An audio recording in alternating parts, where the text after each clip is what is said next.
Trampoline by Shel Silverstein. Bouncing upon the trampoline so high above the ground. Just as I was going up, I saw her coming down.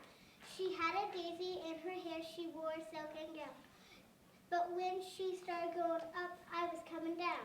I tried to say, hello, nice day. She smiled and spun around. Come up a while with me, old chief, but I was coming down.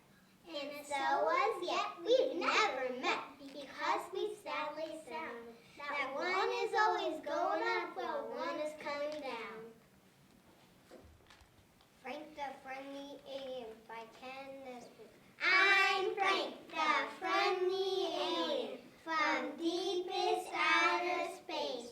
My face is very friendly, it's such a friendly face. My teeth are sharp and pointy, my eyes are big and red. I have such friendly features upon my friendly head. My horns are green and shiny, I have exactly 3. My nose is long and crooked, the way a nose should be. My ears are huge and scaly. My tongue is brown and blue. The people from my planet all look friendly like I do. My claws are shaped like daggers. My hands are huge and hairy. I love to stay and tell you more, but you look much too scary. Running Late by Ken Nesbitt. I overslept on running late. My mom is making such a fuss. If I so much as hesitate, I will probably miss the bus. I grab my socks and underwear and quickly pull on all my clothes. I haven't time to comb my hair, or brush my teeth, or blow my nose.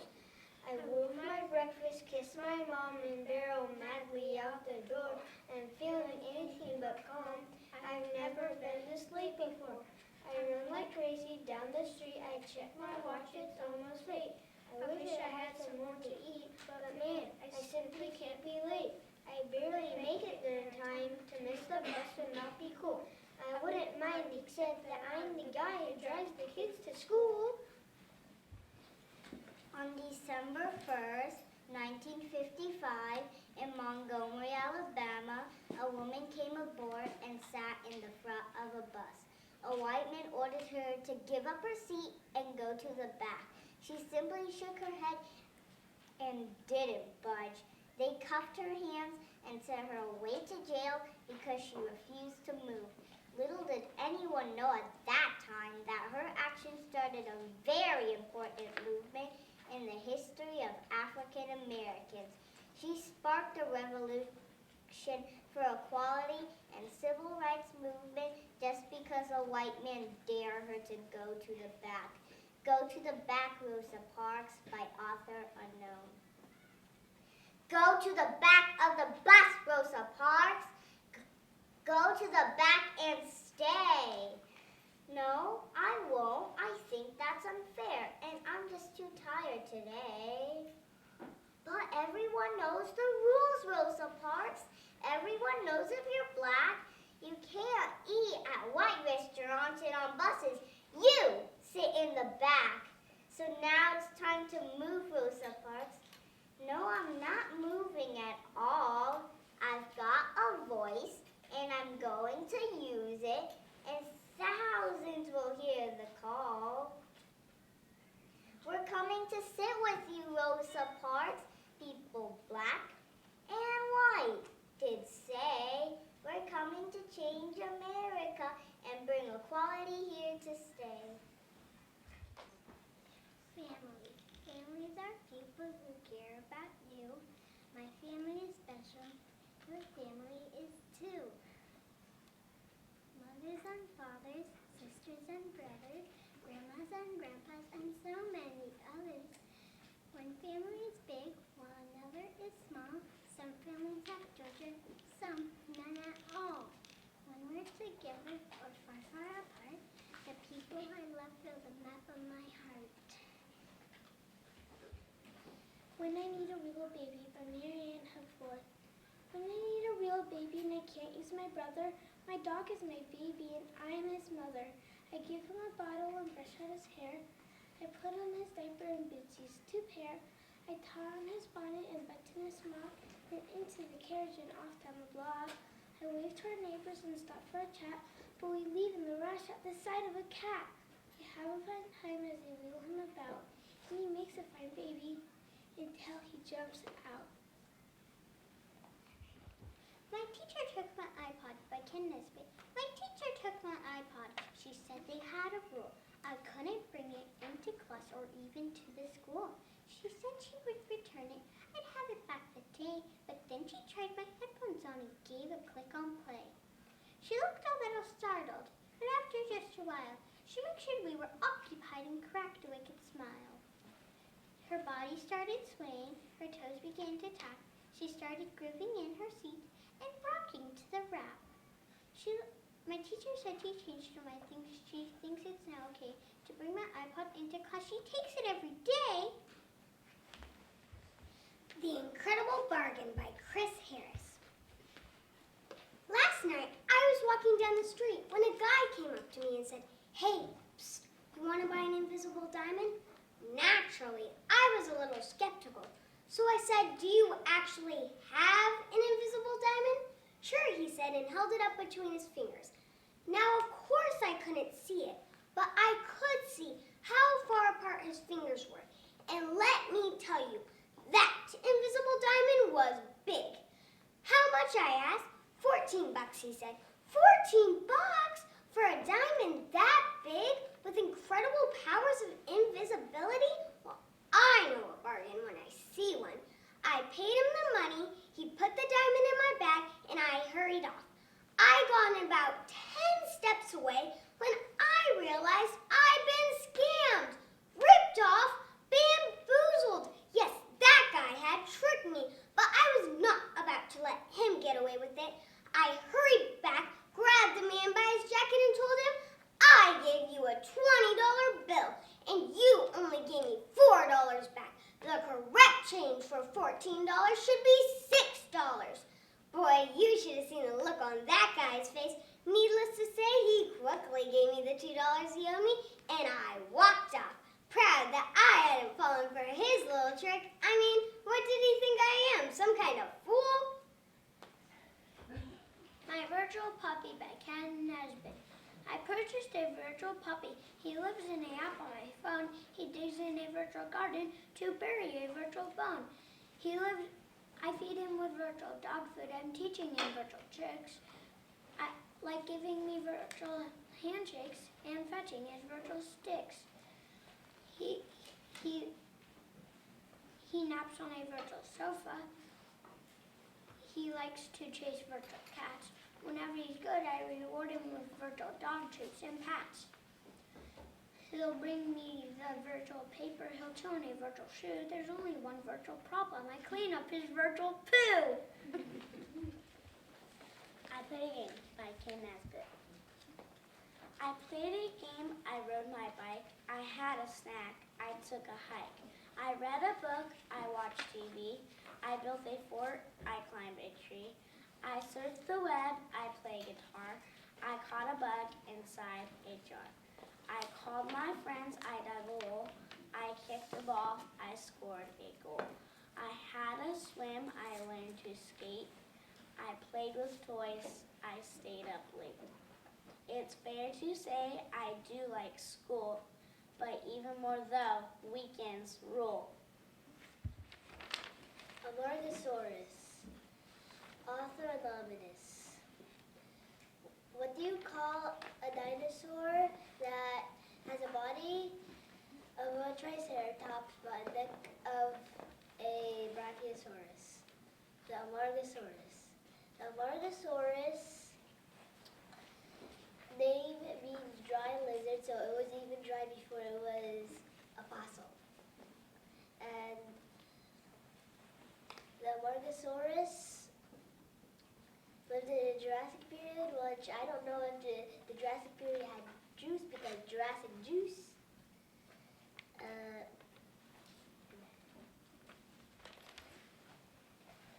Mother's at a meeting by Ken Nesbitt. Our mother's at a meeting for some big important deal and couldn't be at home tonight to cook the evening meal. She left some short instructions that my sister was to follow. Instead, my sister cooked up things impossible to swallow, like Brussels sprouts and vinegar and jelly beans and mustard and onion pickle pudding and the lemon radish custard. She burnt a stick of butter till the house was filled with smoke, then fried a pound of pepper with half an artichoke. She put a whole banana in the blender with a steak, then mixed it up with tuna fish and baked it in a cake. She stirred some chocolate ice cream with garbanzo beans and bacon. A single bite was all it took to leave me feeling shaken. We should have ordered pizza, but we didn't know. Alas, my sister is the only kid who flunked her cooking class. Have you ever thought of the perfect place to live? Is it sunny? Is it cold? Are there buildings? Is there snow? I think I know the perfect place to live, and I'm going to tell you about it. Where we live, author unknown. If I could choose a country that would be best for me, I would choose one with lots of space to go and learn and be. I want one with big cities, and hills and farmland too, great plains and soaring mountains, and rivers running through. There would be room for forests and deserts painted white. What would I call my country? America sounds just right. Olympic Granny by Ken Nesbitt. When Grandma goes for gold in the Olympic Games this year, she'll laugh at her competitors and make them quake with fear. She's 99 years old, but in athletics she's been blessed. The trouble is she can't decide which sport she plays the best. She's such an ace at archery, she's queen of the canoe. She's tough to top at taekwondo and table tennis too. She dominates the diving board, she trumps the trampoline. At lifting weights and wrestling, she's the best you've ever seen. She speeds across the swimming pool to slate the summer heat. At BMX and mountain bike, she simply can't be beat. She's highest in the high jump, a champ at hammer throwing, magnificent at marathons, remarkable at rowing. She beats the best at boxing, at the pole vault she is peerless, her fencing is the finest, she's positively fearless. She's masterful at basketball, she truly rules the court, and equally incredible at every other sport. But what we find astonishing and somewhat of a shocker is how she wins all contests with her wheelchair and her walker. Have you ever had a messy room? Well, he did. Messy Room by Shel Silverstein. Whose ever room this is should be ashamed. His underwear is hanging on the lamp. His raincoat is there in the overstuffed chair, and the chair is becoming quite mucky and damp. His workbook is wedged in the window. His sweater's been thrown on the floor. His scarf and onesie are beneath the TV, and his pants have been carelessly hung on the door. His books are all jammed in the closet. His vest has been left in the hall. A lizard named Ed is asleep in his bed, and a smelly old sock has been stuck to the wall. Whose ever room this is should be ashamed. Donald, Robert, Willie, or you say it's mine? Oh dear, I knew it looked familiar. Thank you. Did you know that diversity makes for a colorful world? Well, we are the best of friends, and boy, do we have a lot of differences. Us, by Shel Silverstein. Me and him and me, we're always together, as you can see. I wish he'd leave so I'd be free. I'm getting a little bit tired of he, and he may be a bit bored with me. On movies and ladies we cannot agree. I like to dance, he loves to ski. I like the mountains, he loves to see. I like hot chocolate, he wants his tea. I have to sleep, I want to sleep, he has to pee. He's meaner and duller and fatter than me, but I guess there's worse things we could be. Instead of two, We could be three. Me and him and me. While strolling down the beach today by Ken Nesbitt. While strolling down the beach today, I came upon a lamp. It was dusty, it was dirty, it was dingy, it was damp. It appeared that all it needed to restore was just a scrub, so I dug it from the salty sand and gave it a little rub. In a moment it was glistening, then right before my eyes, there appeared a purple genie of incalculable size. He was massive and magnificent and glorious and grand, and he bowed and said dramatically, "Your wish is my command." It was then I did the stupid thing I now regret I did, for now I know I'll never be again an ordinary kid. I considered just a moment, then I looked him in the eye. I asked that giant genie, "Would you please make me a pie?" 1 Inch Tall by Shel Silverstein, performed by Gianna and Ashley. Where's my pen and paper? Oh, here it is. I found it. No worries. If you were 1 inch tall, you'd ride a worm to school. A teardrop of a crying ant would be your swimming pool.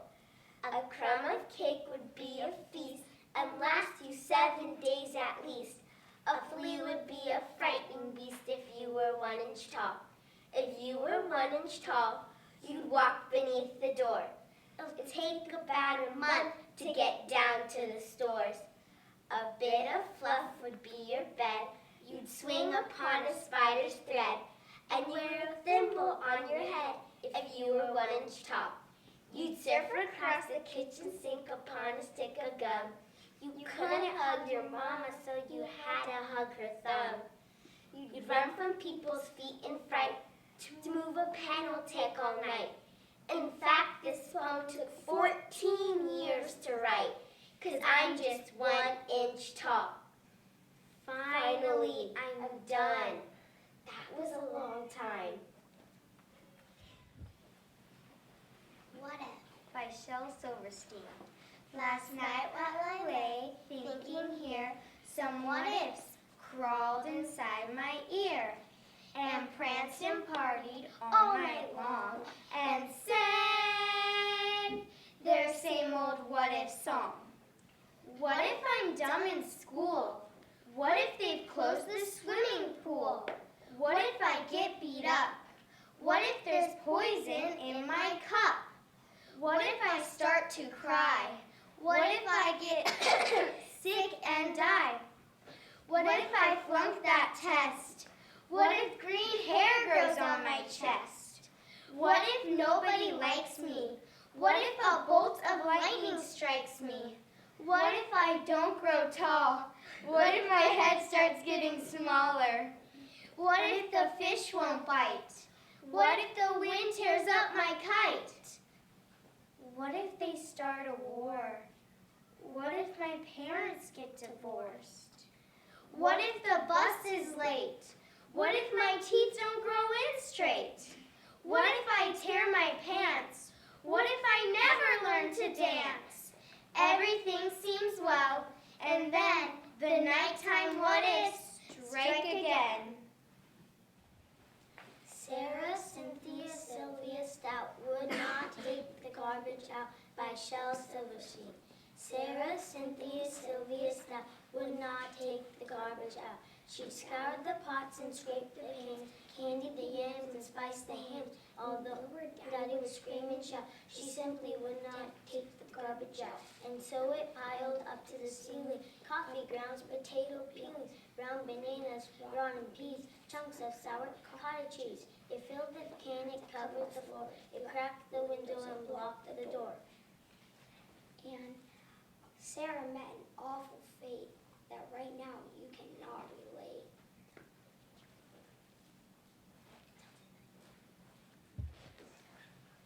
Have you ever quit on doing something? Well, this is a poem about not quitting.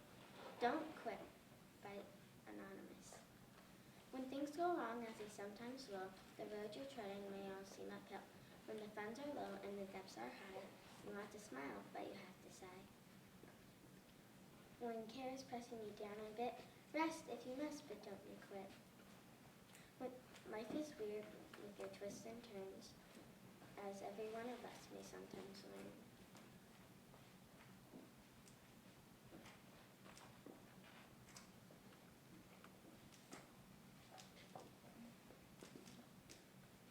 He might have won had he stuck it out, but don't quit, though the pace seems slow.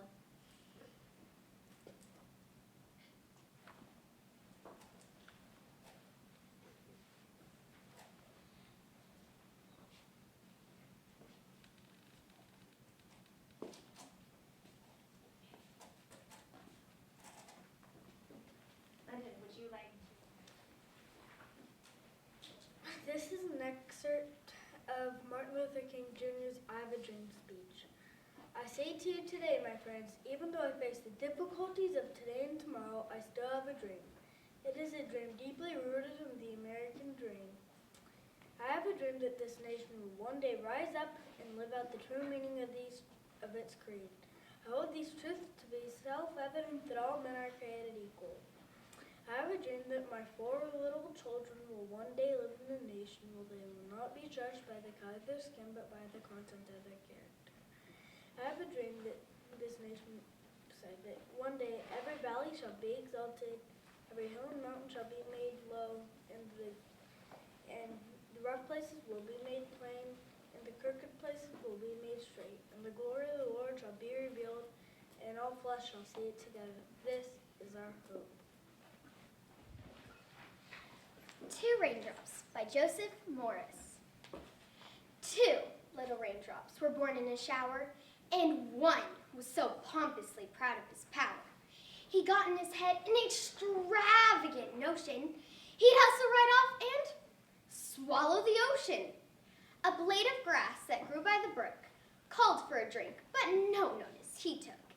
Of such trifling things he must hurry to be, not a mere raindrop, but the whole sea. A stranded ship needed water to float, but he could not bother to help a boat. He leaped in the sea with a puff and a blare, and nobody even knew he was there.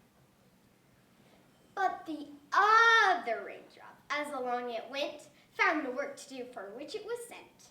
It refreshed the lily that drooped its head and bathed the grass that was almost dead. It got under the ships and helped them along, and all the while sang a cheerful song. It worked every step of the way it went, bringing joy to others to its self-content. At last, it came to its journey's end and welcomed the sea as an old-time friend. An ocean, it said, there could not be, except for the millions of drops like me. The Nobel Peace Prize by Malala Yousafzai. Dear brothers and sisters, today is a day of great happiness for me. I am humbled that the Nobel Committee has selected me for this precious award. I am proud, in fact I am very proud, to be the first Pashtun, the first Pakistani, and the youngest person to receive this award. Along with that, I am pretty certain that I am also the first recipient of the Nobel Peace Prize who still fights with her younger brothers. I want there to be peace everywhere, but my brothers and I are still working on that.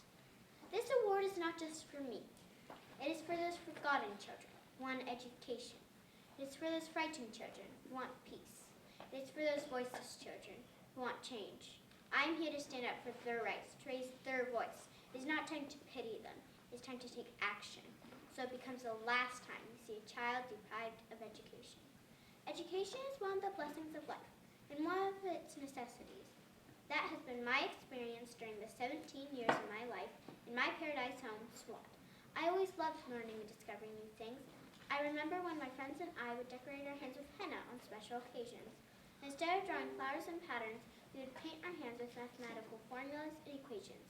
We had a thirst for education because our future was right there in that classroom. We would sit and learn and read together. We would sit there with big dreams in our eyes. We wanted to prove that we could also excel in our studies and achieve those goals, which some people think only boys can. But things did not remain the same. When I was in SWAT, which is a place of tourism and beauty, it suddenly changed to a place of terrorism. I was only 10 when more than 400 schools were destroyed.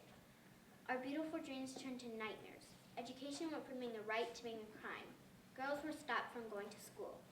The terrorists tried to stop us and attacked me and my friends, who are here today, on our school bus in 2012.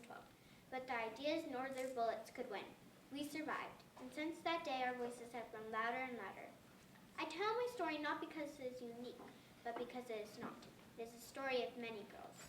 My great hope is that this will be the last time that we have to fight for education. Dear brothers and sisters, dear fellow children, we must work, not wait. Not only the politicians and world leaders. We must all contribute. Me, you, we. It is our duty. Let us be the first generation that decides to be the last, to see empty classrooms, lost childhoods, and wasted potentials. Let this be the last time that a girl or a boy spends their childhood in a factory. Let this be the last time that a girl is forced into early child marriage. Let this be the last time that a child loses life in war. Let this be the last time that we see a child out of school. Let this end with us. Let's begin the sending. Together, today, right here, right now. Let's begin the sending now.